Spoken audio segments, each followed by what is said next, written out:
গল্প স্বপ্নভঙ্গ। সৌমিত্র একজন মেধাবী তরুণ। ছোটবেলা থেকেই স্বপ্ন দেখে একজন স্কুল শিক্ষক হওয়ার।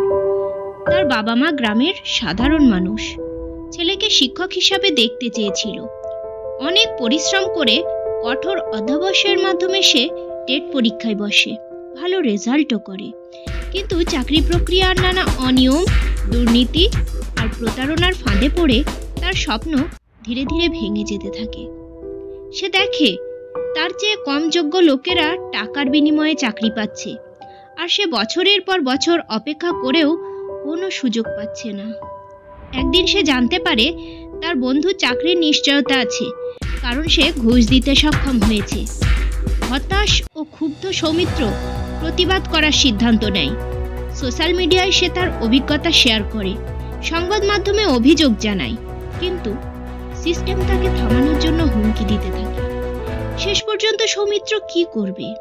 সে কি লড়াই চালিয়ে যাবে, নাকি পরিস্থিতির কাছে হার মেনে নেবে? এই গল্পটি শিক্ষিত বেকার যুবকদের বাস্তব অবস্থার প্রতিফলন।